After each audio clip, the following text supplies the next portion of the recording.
Hello again to everyone, and welcome to our panelists to this panel discussion where we'll try to look into how infrastructure basically can help boost competitiveness. So let me start by putting the stage again and just highlight that over the past years, we have seen infrastructure truly moving to the right center of economic and social agendas of the world. And this is first because of the social impact. Get people schools, get people hospitals, access to water and electricity, but also because of the economic impact we want to see. So it's a remarkably important topic. And as we'll hear from our panelists today, many of these issues are actually country-specific. They are specific in ways government deals with delays, cost overruns, the legal issues. And in this landscape, basically competitiveness is the main factor that will drive productivity and prosperity. And again, to pick up our recent numbers, based on our last competitiveness report, Lithuania, Estonia, and Latvia rank respectively numbered 41, 28, and 54.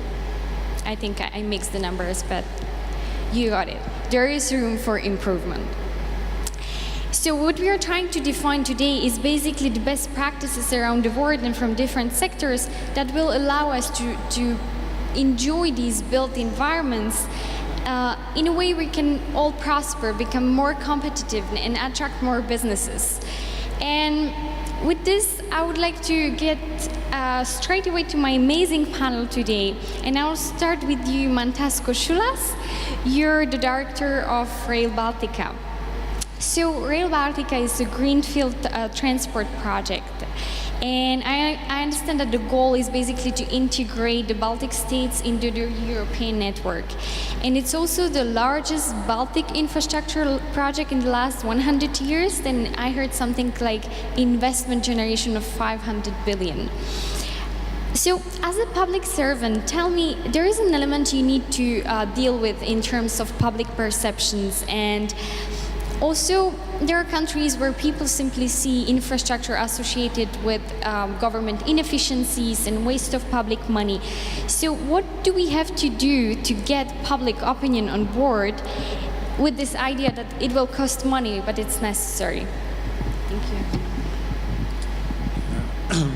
The first thing that we need to do is to involve the public to the project, to the process, from the early stages, and to introduce them with main economical benefits which they will get, such as decrease of transport costs and time,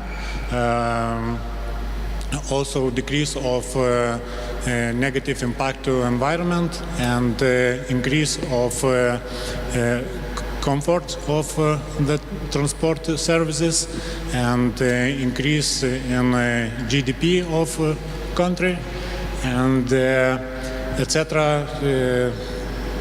Benefits.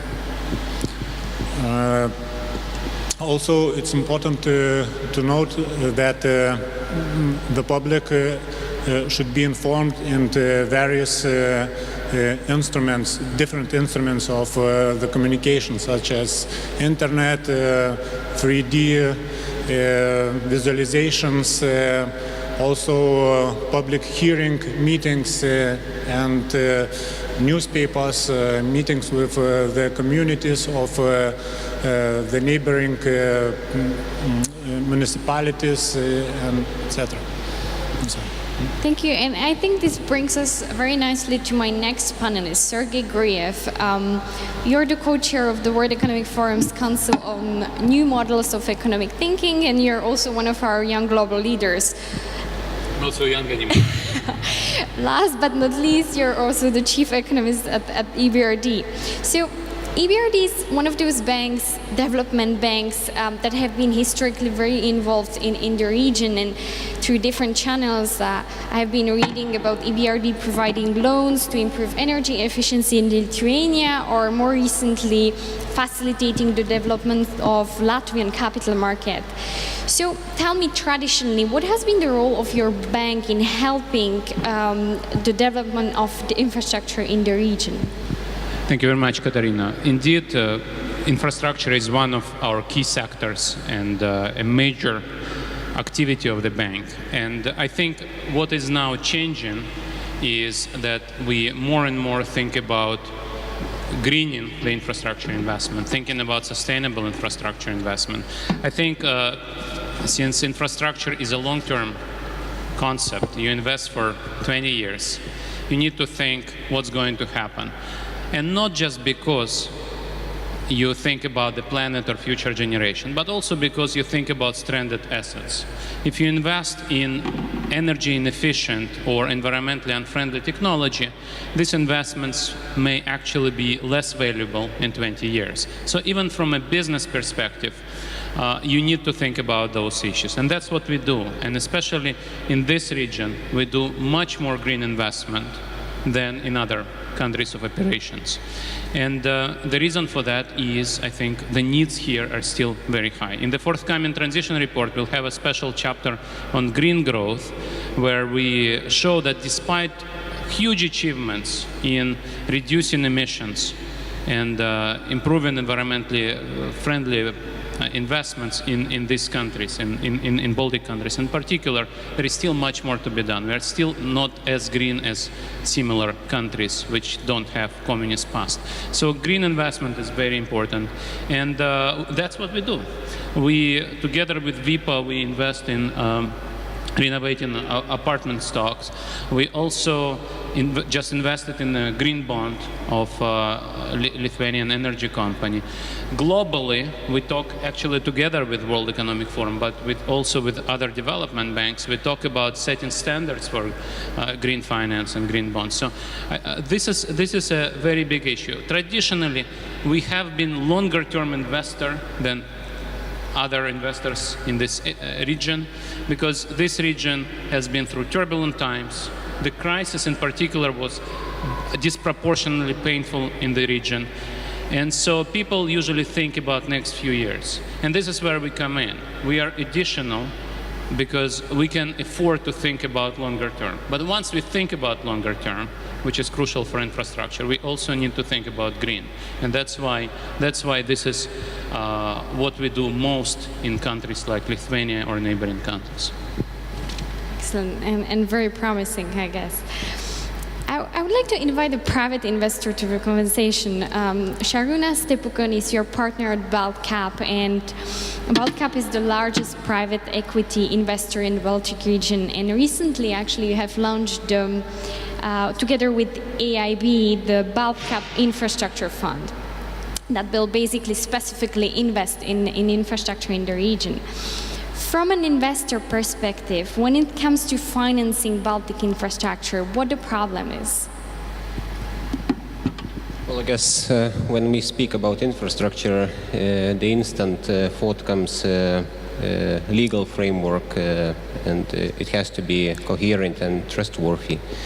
I guess there are no news that political risk is always the main concern for the private investors looking to finance infrastructure developments. And in the Baltic countries, I think we made significant steps towards developing our legal framework for PPPs, as well adopting several laws specific to airports concession and energy efficiency instruments. And I guess if we will look at the Western counterparties that have accumulated much more experience in PPPs and infrastructure development by attracting private funding, we see that what's different that those countries have already built capacity to implement and initiate those projects. And I guess a very important step for the private sector is to see the capacity at the public sector side to initiate and bring projects from the start to the beginning. Because once you see that the capacity is lacking, you always consider whether it's worth to start working on the project with no finite end to it, or let's say, project not being implemented. Indeed, capacity building. So let's look at the problem now from the other side, when there is no private sector involved at all. And this is where I would like to introduce Gediminas Almantas, your CEO of the Lithuanian airports. So I understand that the Lithuanian airports were created in 2014 as a state-owned company after merging the 3 main Lithuanian airports. And since then, you have actually experienced a quite impressive traffic growth, and which is presumably a good news, but at the same time you're also experiencing some related challenges and limitations that go along. So tell us more about these challenges and limitations. All right. To start with, I really like the banners of this conference. They well define the global trends, and aviation seems to be dominating. In aviation sector, we are kind of jealous of other sectors, railways, roads, and maritime. Why is that? Because we are much more tied to state aid rules than the other sectors. So there's a lot of money pumped into infrastructure and other sectors, but aviation can't really get that money, except it's approved on a case-by-case by the Commission. So it's a very liberal market across Europe, and there is not really a way around than to get a private investment, partly or fully, to develop the infrastructure. That's the trend that is defined, and we should follow that path. So the growth that is happening in aviation is really impressive, and our market is really growing double-digit already for 3 years in a row. It will continue in a similar way. And that means that the capacity need is very high. State is limited in investing money into that, so the only way to do it is either finance it from our cash flow or to get the external financing. And I would say, not to be arrogant, but probably half of this conference will not be here today if we would have a bad connectivity. We have a bad connectivity, but even if we would have a worse connectivity than we have today, Lithuania is kind of island in a connectivity, because traveling by roads or by rail for the business is not an alternative, except for neighboring countries. Like if one needs to go to Europe or Asia, there is only way to go by aviation. So it's really critical sector for the government to provide capacity, do it in using their own money or external financing. It's critical point for economic growth, this sector, and I do really believe that the private money brings a lot of efficiency into the sector. Thank you. Now back to you, Sergei. We have seen that some best practices are starting to emerge across the world. You have mentioned the Turkey example, and new partnerships and innovative models are being created. So could you share some best practices or ideas that you have seen around the world and that you would like to share with the audience?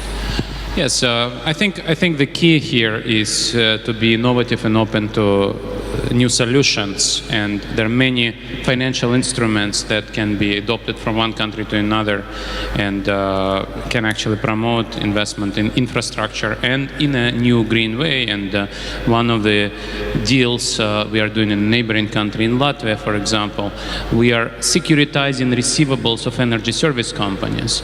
This is something that sounds like almost like investment banking business, but this is actually critical to help companies to overcome the mismatch, liquidity and timing mismatch of their incomes and expenses. We also here, as I mentioned, we invested in a green bond of Lietuvos energy, which is again crucial because there is a growing market for green bonds, and then we need to think about how to define green bonds. What is a green bond? And many investors are looking around, asking, can I actually invest somewhere in a bond which an established organization would define and describe as a green bond? You mentioned Turkey. In Turkey, we invest in very important program of modernizing and building hospitals, which is, again, a private-public partnership. The medical services are still provided by the public sector, but facility management has a bankable component. So we invest, we actually get profit. Then we also partner with what's called MIGA, Multilateral Investment Guarantee Agency, part of the World Bank Group, which helps us to overcome political risk in a country which otherwise has certain issues. So there are many things where international organizations, private sector, public sector can come together, create new instruments, and indeed develop solutions which otherwise would be 100% public sector. And as you said, there is always a concern about inefficiency, delays, cost overruns in the public sector. I shouldn't say that private sector is immune to that, but when you have those partnerships, you can actually go a long way and overcome challenges that otherwise would be hard to address. And I think, as a person working in the bank, I would like to emphasize that finance really helps.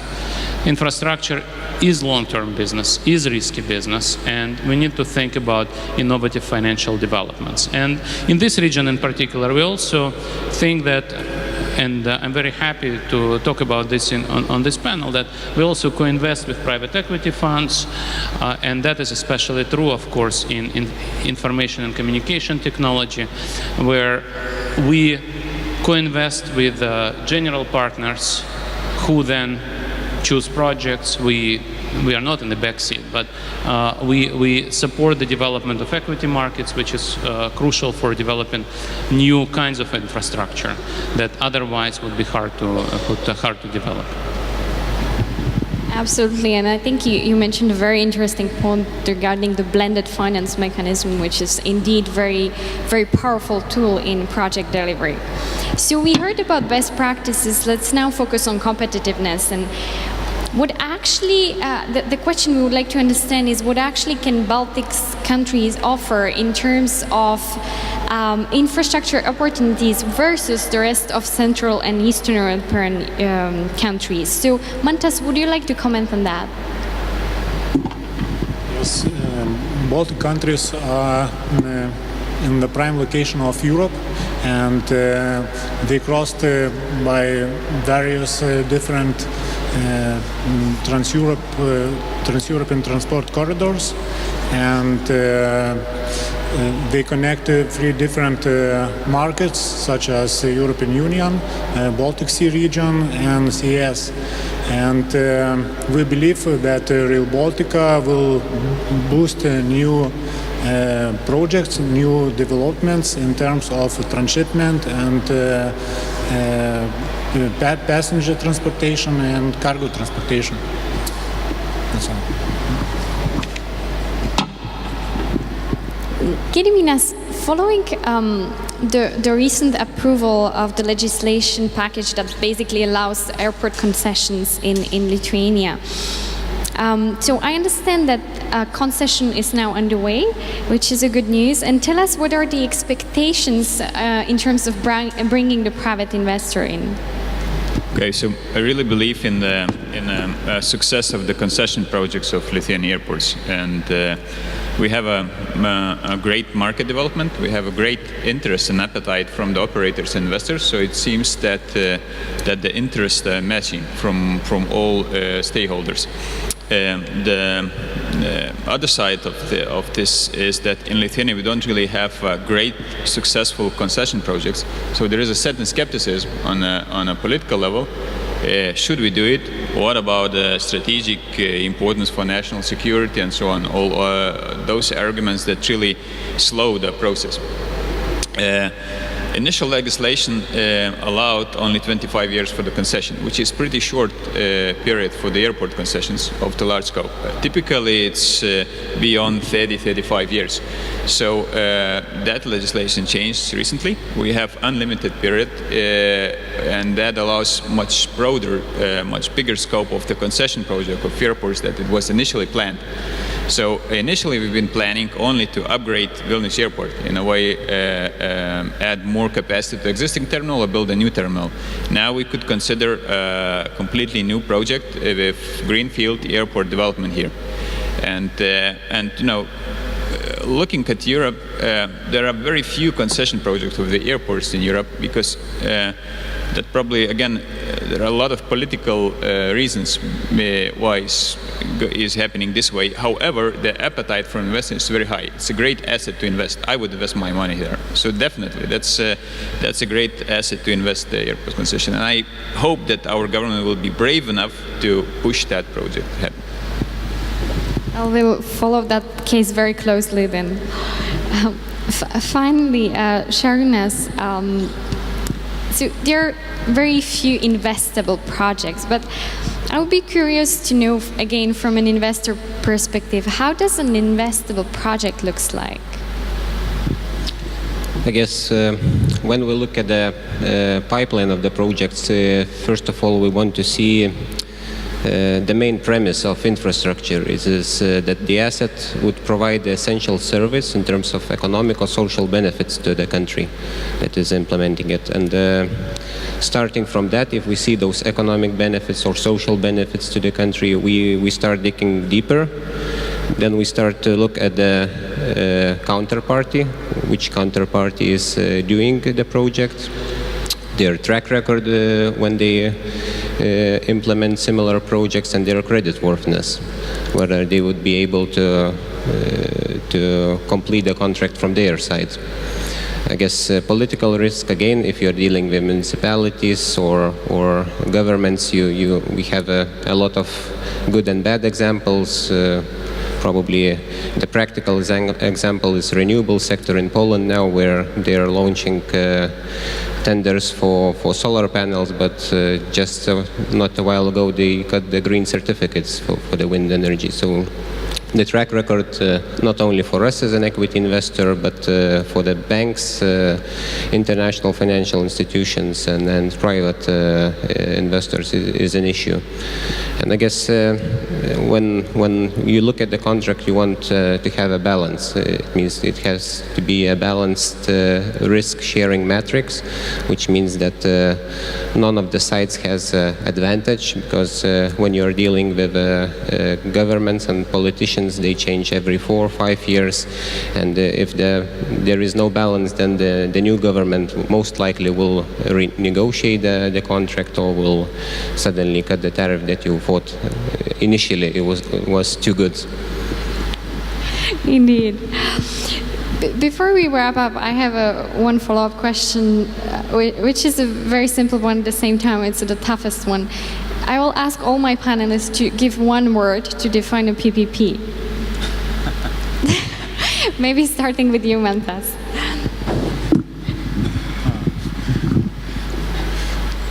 It's smart. I know, it's tough. I would choose the word wedding. Wedding. Smart, efficient wedding. Yeah, it's the only way forward. Excellent, thank you. So, just because we are running out of time, but to quickly wrap up, I think we get some very interesting insights. Of course, the potential of the Baltic region, we have heard about the transport corridor here, but also the importance to highlight actually the benefits for the society. Without that, you don't get the public opinion on board, and project won't happen. Also, in terms of future trends, we have heard about green investments, very interesting, and of course the need to kind of get the political framework right and increase capacity across the sectors. So this is to wrap up. Thank you to my panelists for this very interesting discussion. Thank you all for your attention, and enjoy the rest of your day.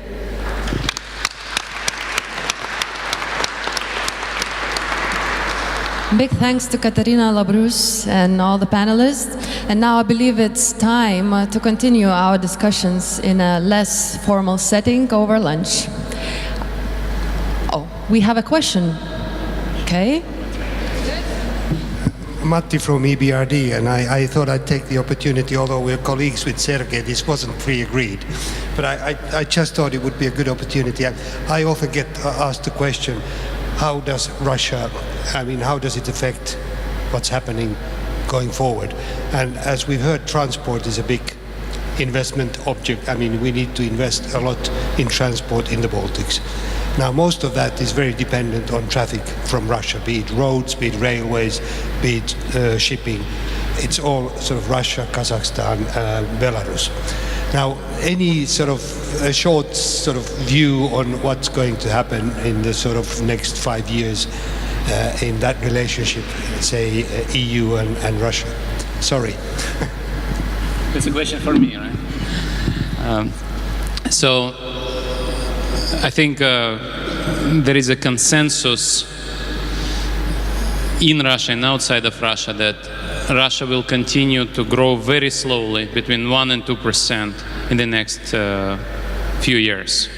And so the traffic from Russia will not skyrocket as well. And the Russian economy will remain as isolated from the global economy as it is now. So I would not really bet on fast growth of investment and trade between Russia and Europe. I think that is the most likely scenario. There are other scenarios. Many things can happen in the next 5 years. But the consensus is recession is over, slow growth started, faster growth will require reforms and overcoming isolation. And this is unlikely. And I think this is what the consensus forecast is. Now, what is happening in eastern neighborhood, Belarus, Moldova, Ukraine, this is much more uncertain. And I think that's a completely different story. These countries, the Ukraine now started to grow. Belarus, vice versa, is experiencing recession. First time in the last 25 years, this recession is now lasting for 3 years.